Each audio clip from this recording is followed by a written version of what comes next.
Assalamualaikum warahmatullahi wabarakatuh. Waalaikumsalam warahmatullahi wabarakatuh. Oke, jadi hari ini pertemuan kita pertama untuk mata kuliah statistik ya, yaitu jurusan TI. Sebelum saya masuk ke materi, saya akan memperkenalkan diri dulu dengan saya, Ustaz Muhammad Asrar ya, STMM. Saya S1-nya itu Teknik Elektro, kemudian saya mengambil Magister Manajemen untuk jurusan keuangan. Sebetulnya ini tidak terlalu background ya, tapi base saya memang di teknik informatika, jadi saya di FTI. Nah, untuk hari ini kita belajar mata kuliah statistik. Saya akan menjelaskan dulu mengenai RPS, rencana pembelajaran semester, apa yang kita pelajari selama satu semester ini ya.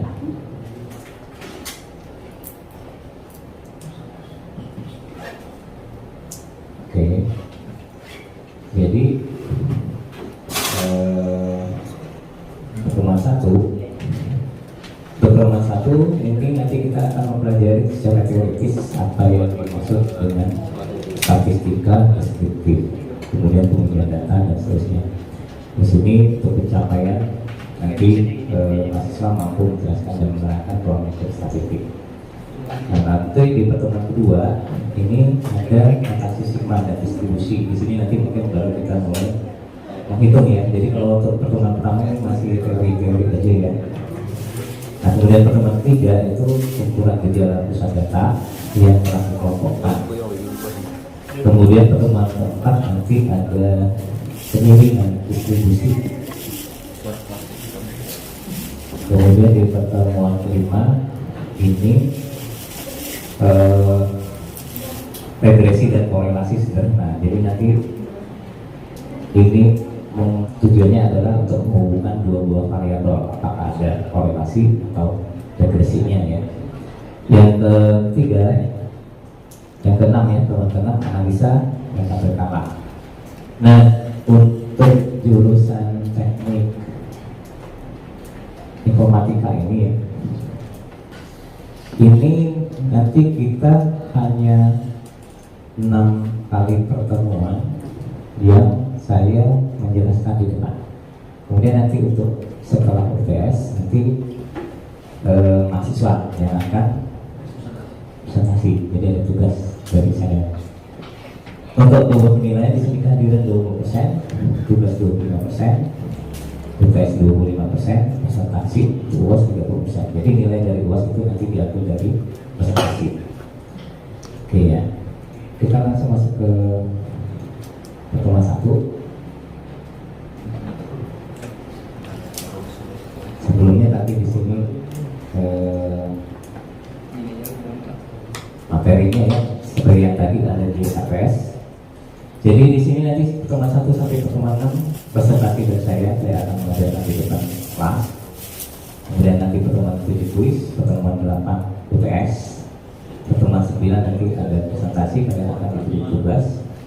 Nah, dalam hal ini kebetulan saya punya data dari data yang Sapu Indonesia, karena kebetulan saya itu adalah selain sebagai dosen, saya itu juga bekerja sebagai konsultan di Kementerian Desa dan Pertimbangan Transmigrasi.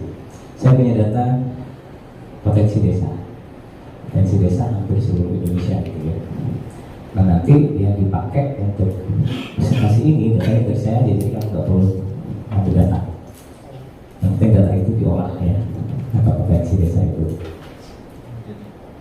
Nah,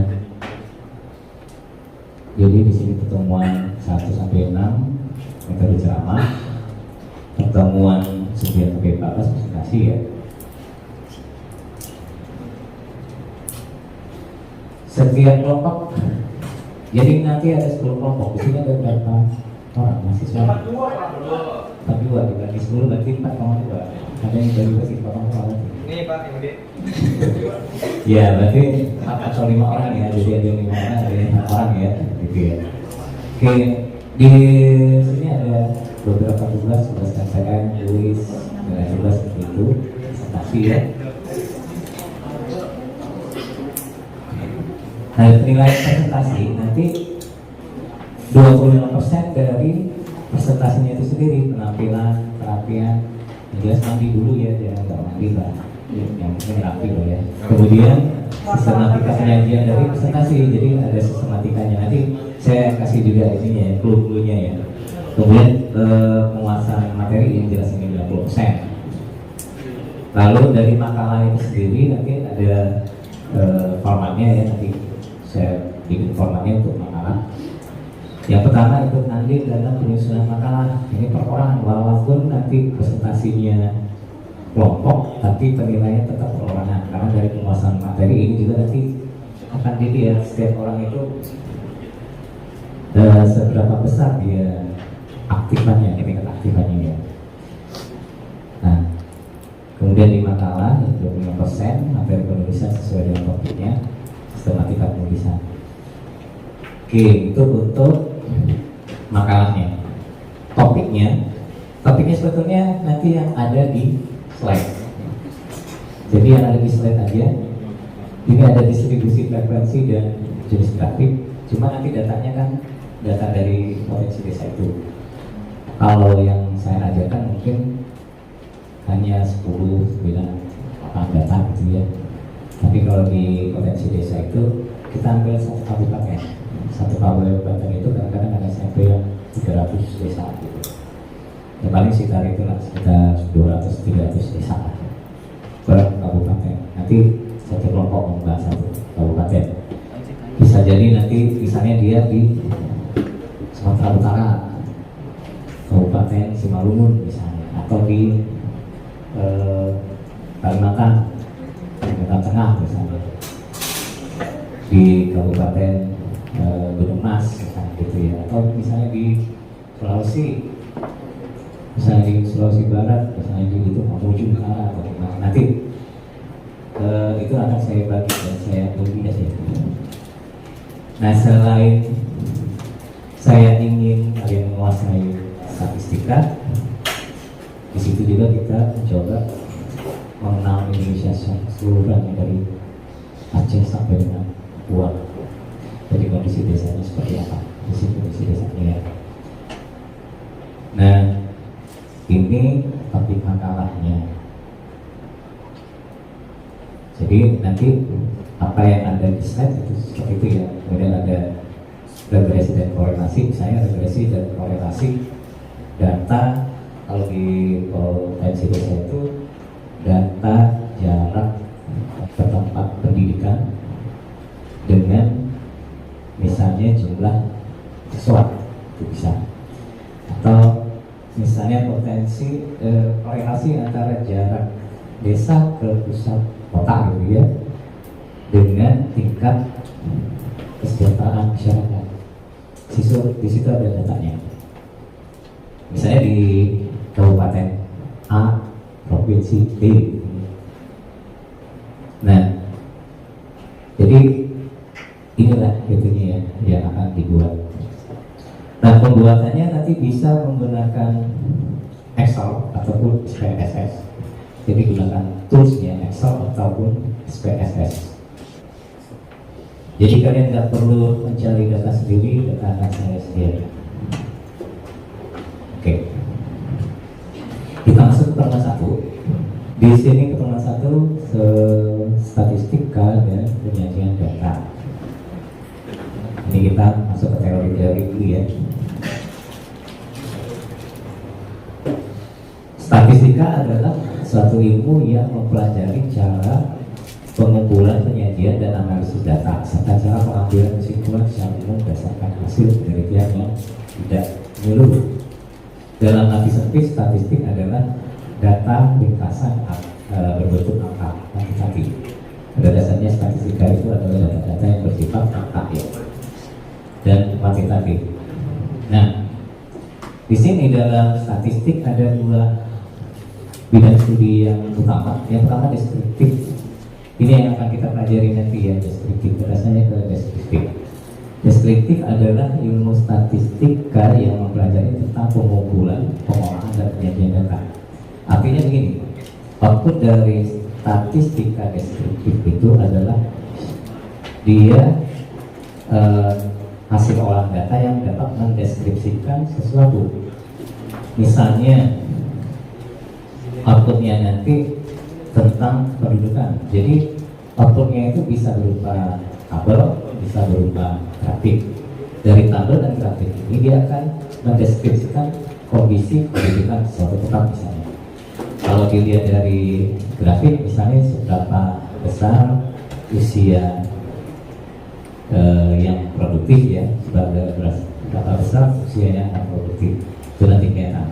Atau misalnya hasil output dari statistik ini hasilnya adalah pertanian.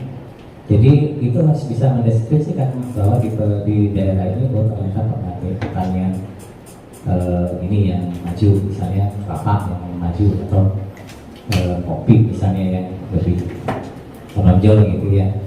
Jadi outputnya itu deskripsi, jadi menggambarkan suatu kondisi gitu ya.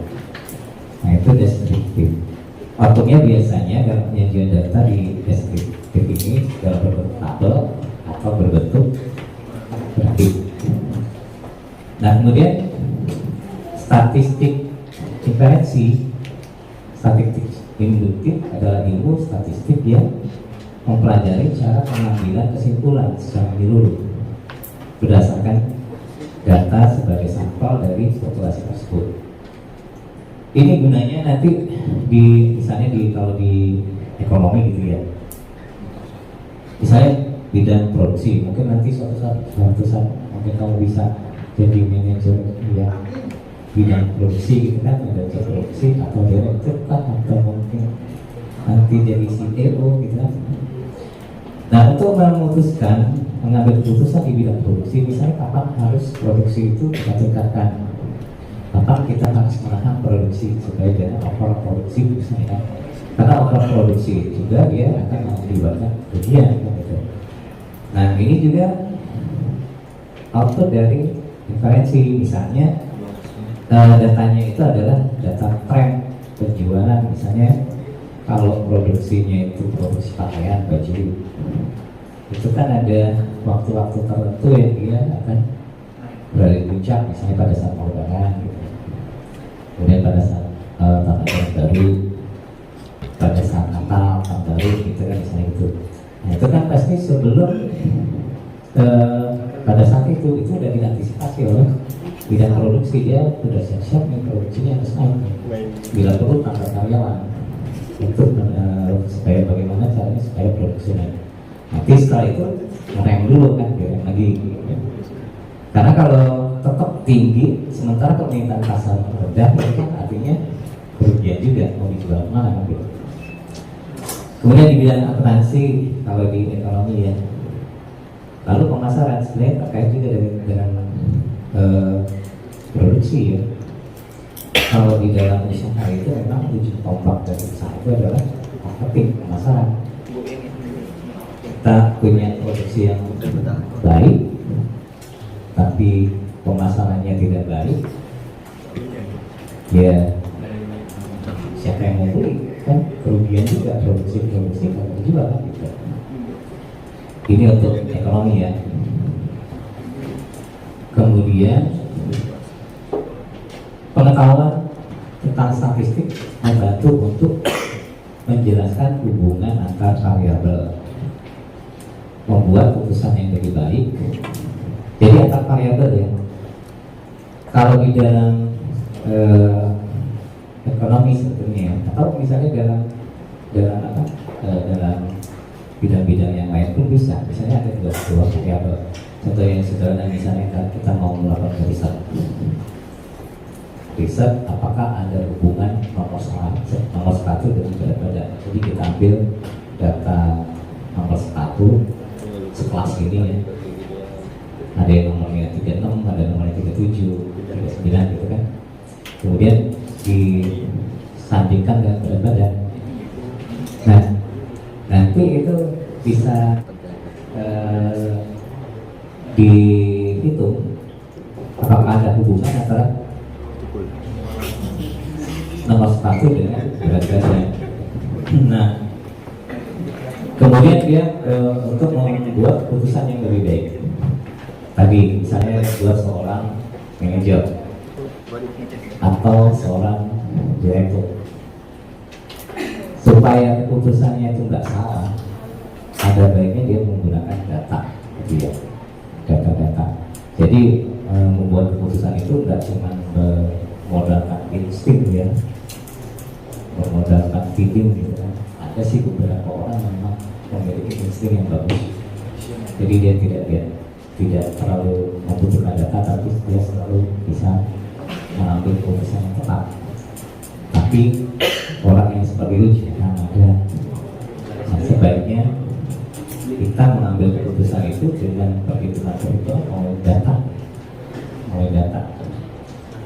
Kemudian mengatasi perubahan-perubahan, membuat rencana dan ramalan, dan masih banyak lagi manfaat yang lainnya, gitu ya. Nah, mungkin ada yang nanya nih, sebelum mau nanya. Oke. Ini buat kita tahu Pak, orang kan kita kan setiap hari morning dulu Pak. Ini gunanya buat tahu Pak, banyak gini ya. Oke. Jadi ini kan anak teknik informatika ya. Teknik informatika kan? Sistem ya. Yang jelas urusannya dengan teknik sistem informasi dan teknik informatika ya. Teknik informatika buat apa sih belajar statistik itu kan ya? Nambah-nambah beban kuliah saja gitu. Nah, yang pertama memang anak IT itu sebaiknya dia belajar yang berhubungan dengan matematik, karena statistik ini juga merupakan salah satu cabang dari matematika ya. Jadi matematika ataupun statistik itu merupakan salah satu tools, salah satu alat bagaimana kita supaya mempertajam analisis. Nanti kan kalau sistem informasi nanti kan bikin program, dia kan melakukan analisis juga kan, gitu ya. Nah, salah satu metode untuk mempertajam penalaran itu dengan matematika atau statistik dia bisa, gitu ya. Yang kedua, bisa jadi nanti kamu mau melanjutkan dari S1 ke S2 atau ke S3. Mungkin kalau di S1 deskripsi belum terlalu perlu statistik ya. Tapi nanti kalau di S2 itu ada yang namanya pembuktian tesisnya ya. Itu butuhkan statistika. Jadi walaupun kalian bikin program nih, bikin program ini harus diuji apakah program ini berguna atau enggak gitu. Bikin program, dites, diuji, misalnya itu sebuah perusahaan. Seberapa besar pengaruh program yang dibikin terhadap kinerja perusahaan? Ini kan butuh data. Jadi kita bandingkan data sebelum perusahaan itu menggunakan program yang kita buat, kemudian kita bandingkan dengan setelah kita buat, gitu kan? Setelah kita buat. Nah itu perlu lagi yang namanya statistik, ketemu lagi. Gitu kan? Nah, selain itu yang lebih penting ya, statistika ini dipelajari di IT, karena kan sekarang ini trennya itu kita itu ke artificial intelligence. Dalam artificial intelligence kemudian machine learning gitu ya. Machine learning itu dia membutuhkan data yang banyak, dan sebetulnya kayak artificial intelligence kemudian juga machine learning, dasar ilmunya salah satunya adalah statistika, karena di situ kan data yang dipakai. Misalnya kalau di machine learning ya salah satunya, saya pernah dapat ini ya, dapat ikut semacam pelatihan gitu ya. Waktu itu yang memberikan adalah dokter dari UI. Beliau itu membuat program machine learning bagaimana mendeteksi orang yang sakit jantung, tapi dengan foto aja, dengan gambar muka orang. Apa hubungannya muka orang yang sakit jantung? Kalau kita berpikir kan ya. Nah tapi dengan machine learning itu bisa. Jadi di situ kan dia memasukkan, menginput foto-foto orang yang sakit jantung. Orang ini sakit jantung banget sampai dibuang dengan foto yang diikut. Kemudian dibandingkan kan foto orang yang tidak sakit jantung, ribuan juga nanti. Nah nanti pada saat kita masukkan satu foto lagi, itu mesin learning akan memberikan jawaban ini orang sakit jantung atau enggak.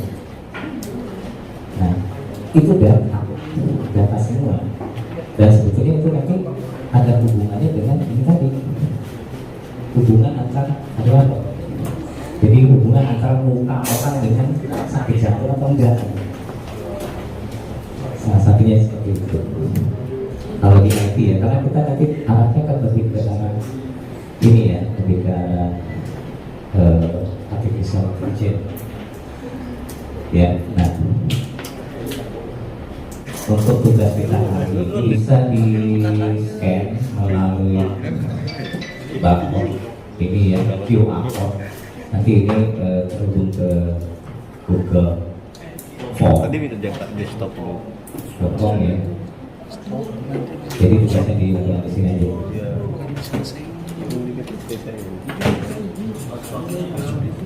Password ya, pakai password ya. Yang selalu jawab.